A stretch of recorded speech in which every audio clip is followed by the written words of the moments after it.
चलिए तो फिर आज जे प्रकर्म के पार्ट 2 में लेकर आए हैं, जिसमें आज हम लोग पोषण के प्रकार देखेंगे। इससे पहले हम पार्ट 1 में चर्चा कर चुके हैं और आज पार्ट 2 देखेंगे। तो चलिए आप लोग का फिर से स्वागत है। चलिए तो देखते हैं इसमें आज पोषण के प्रकार। इसमें देखते हैं पोषण के 2 प्रकार होते हैं। यहाँ पोषण जिसको अंग्रेजी में न्यूट्रिशन बोलते हैं, ये 2 प्रकार के होते हैं, स्वपोषण और परपोषण। स्वपोषण को अंग्रेजी में बोलते हैं ऑटोट्रोपिक न्यूट्रिशन और परपोषण को बोलते हैं हेटरोट्रोपिक न्यूट्रिशन। तो ये 2 प्रकार के होते हैं।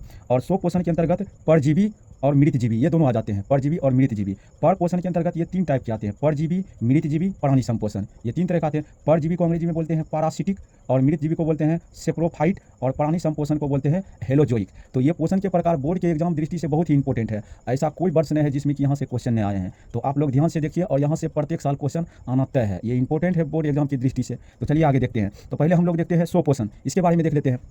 यहाँ लिखे हैं पोषण की वह विधि जिसमें जीवों या सजीवों स्वयं भोजन संश्लेषित करते हैं, जिसे स्वपोषण कहते हैं। यानी है इसमें कह सकते हैं कि वैसे जीव जो खुद से भोजन बनाते हैं और संश्लेषित करते हैं, उसी को क्या कहते हैं, स्वपोषण। तो वही यहाँ लिखे हैं जैसे कि पोषण की वह विधि जिसमें जीवों या सजीवों स्वयं भोजन संश्लेषित करते हैं, जिसे स्वपोषण कहते हैं। और यहाँ नीचे पॉइंट लिखे हैं ऐसे जीवों को स्वपोषी कहा जाता है। जैसे एग्जाम्पल में हरे पेड़ पौधे, तो हरे पेड़ पौधे हैं ये खुद से भोजन संश्लेषित करते हैं और प्रकाश संश्लेषण के माध्यम से करते हैं, इस तरह करके। तो यही हो गया स्वपोषण। आइए इसके नीचे अब अंग्रेजी देख लेते हैं। जैसे यहाँ लिखा हुआ है autotrophic nutrition is the type of nutrition. देखिए कितना बेहतरीन से हिंदी का अंग्रेजी लिखे। देखिए हिंदी है पोषण की वह विधि जिसमें जीवों या सजीवों स्वयं भोजन संश्लेषित करते हैं। यहाँ लिखे है autotrophic nutrition is the type of nutrition, यानी पोषण के एक प्रकार है ऑटोट्रोपिक। तो वही लिखे autotrophic nutrition is the type of nutrition in which मतलब कि जिसमें, यहाँ जिसमें है इसी का लिखे in which living organism synthesized their own food this process is called autotrophic nutrition. तो इसी प्रक्रिया को ऑटोट्रोपिक न्यूट्रिशन कहते हैं। यही लिखे पूरा बेहतरीन से। तो एक बार फिर से देख लेते हैं। यहाँ जैसा लिखे इन व्हिच लिविंग ऑर्गेनिज्म यानी जीवित जीवो, इसी को बोलते हैं जीवो या सजीवो, synthesize their own food this process is called autotrophic nutrition.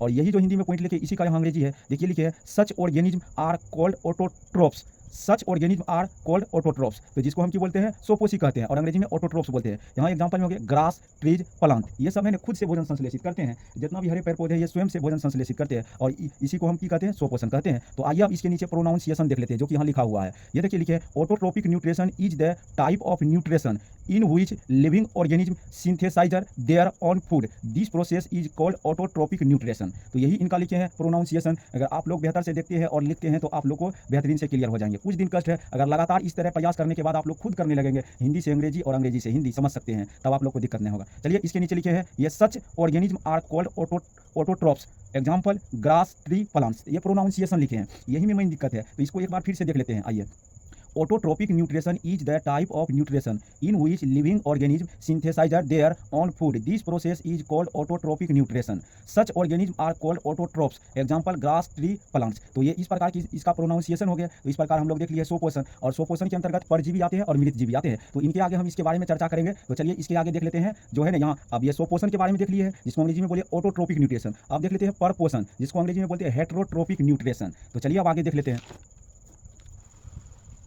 अब आप लोग को दिख रहा होगा बेहतरीन से, थोड़ा सा कटेगा तो आप लोग कष्ट कर सकते हैं इस तरह करके। तो चलिए अब देख लेते हैं, अब पूरा बेहतरीन से दिख रहे होंगे इस तरह करके। तो चलिए अब देख लेते हैं परपोषण के बारे में। यहाँ देखिए लिखे हैं परपोषण, पोषण की वह विधि जिसमें जीव अपने भोजन का निर्माण स्वयं संश्लेषित न करके दूसरे जीव पर आश्रित रहते हैं, उसे परपोषण कहते हैं। ये देखिए परपोषण उसे कहते हैं जिसमें जीव जो है ना दूसरे पर आश्रित रहते हैं, यानी स्वयं से भोजन संश्लेषित नहीं करते, उसी को क्या बोलते हैं, परपोषण। तो जैसे आप लोग समझ सकते हैं, जैसे हम लोग को राइस, पल्स यानी चावल, दाल, वेजिटेबल्स, सब्जी ये आदि है ना हम लोग को पेड़ पौधे से मिलते हैं, हम लोग खुद से संश्लेषित नहीं करते हैं। इसीलिए है ना मनुष्य जो है ना ह्यूमन, ये परपोषण के अंतर्गत आते हैं। तो वही लिखे यहाँ डिफिनेशन देखिए बेहतर से लिखे, पोषण की वह विधि जिसमें जीव अपने भोजन का निर्माण स्वयं संश्लेषित न करके दूसरे जीव पर आश्रित रहते हैं, उसे परपोषण कहते हैं। यानी हम लोग दूसरे जीव पर आश्रित रहते हैं, हरे पेड़ पौधे हो गए, छोटे जीव जंतु हो गए, जैसे मांस मछली हम लोग खाते हैं तो दूसरे जीव पर निर्भर रहते हैं, यानी दूसरे जीव से हम लोग को भोजन मिलते हैं। तो मनुष्य भी आ जाते हैं परपोषण के अंतर्गत। बहुत भिन्न प्रकार के जीव है। तो चलिए पहले इसका अंग्रेजी देख लेते हैं। यहाँ लिखे heterotrophic nutrition is the mode of nutrition, यानी है ना heterotrophic nutrition is the mode of nutrition, यानी समझे तो न्यूट्रिशन का एक प्रकार है, एक विधि है, यानी मोड मतलब की विधि। तो वही है न्यूट्रिशन जो है मोड है,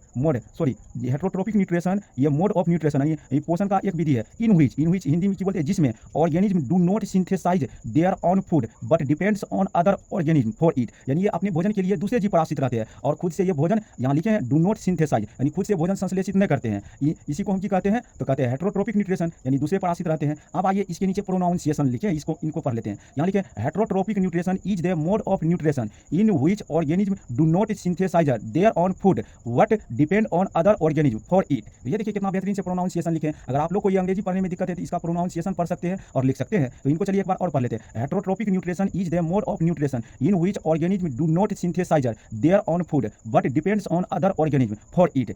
यही है इनका प्रोनाउंसिएशन, आप लोग देख सकते हैं। अब यहाँ उदाहरण लिखिए, जैसे मनुष्य, गाय, बकरी, ये सब है ना परपोषी होते हैं, यानी जिसमें परपोषण की विधि होता है उसको परपोषी जीव कहा जाता है। जैसे अंग्रेजी लिखिए ह्यूमन, काउ, गोट, ईटीसी, ये हो गया इनका एग्जाम्पल हो गया। जैसे गाय भी घास भूसा खाते हैं, ये भी है ना दूसरे पर आश्रित रहते हैं। बकरी भी घास खाते हैं, ये भी दूसरे पर आश्रित है, तो इसीलिए सबकी परपोषण के अंतर्गत आते हैं। अब चलिए देख लेते हैं, परपोषण में हम लोग देखे थे 3 प्रकार के होते हैं। एक देखे थे परजीवी, तो पहले परजीवी को देख लेते हैं यहाँ। तो ये देखते हैं पर पोषण के वैसे प्रकार, देखिए कितना बेहतरीन से डिफिनेशन लिखे हैं, याद करने में कोई दिक्कत नहीं है और शब्द भी बेहतरीन है। पर पोषण के वैसे प्रकार जिसमें एक जीव दूसरे जीव के साथ अस्थायी या अस्थायी रूप में रहकर अपना भोजन ग्रहण करते हैं, उसे परजीवी कहा जाता है। तो इसमें आप लोग ये वाला शब्द रख सकते हैं, अस्थायी या अस्थायी। अस्थायी मतलब क्या होता है, परमानेंट, यानी फिक्स है। जैसे हम लोग के है ना सर पे बोले या बाल में बोले जू होते हैं, वो परमानेंट है, हम लोग के बाल में रहते हैं और रहकर अपना भोजन ग्रहण करते हैं। जैसे खून चूसते हैं, यही परमानेंट रहकर। जैसे हम लोग बोले तो हम लोग के शरीर के अंदर भी है ना बहुत सारा बैक्टीरिया रहते हैं, वो परमानेंट है, वो अंदर में रहकर अपना भोजन ग्रहण करते हैं। उसी तरह ये अस्थायी है। अस्थायी मतलब कि ये फिक्स नहीं है कि शरीर में रहे। यहाँ अस्थायी मतलब कि जो हम लोग के शरीर पर रहकर अपना भोजन ग्रहण करे। जैसे बताए कि हम लोग के सर में जू है, ये परमानेंट है, और अस्थायी मतलब कि ये परमानेंट रूप से शरीर में रहते न है, इस तरह करके। ये दोनों शब्द आप लोग याद रखिएगा, इसका लिख सकते हैं बेहतरीन से डिफिनेशन। तो वही लिखिए, पर पोषण के वैसे प्रकार जिसमें एक जीव दूसरे जीव के साथ अस्थायी या अस्थायी रूप में रहकर अपना भोजन ग्रहण करते हैं, उसे परजीवी कहा जाता है। जैसे भैंस जू, ये देखिए भैंस के ऊपर जू रहते हैं और ये परमानेंट रूप में रहते हैं, फिक्स है, ये अस्थायी रूप में रहते हैं। दूसरा फीता कृमि, गोल कृमि, मलेरिया परजीवी आदि, ये सब किसका एग्जांपल है, परजीवी का एग्जांपल है। तो इस तरह करके बेहतरीन से एग्जांपल लिखे। अब आइए इसका अंग्रेजी देख लेते हैं।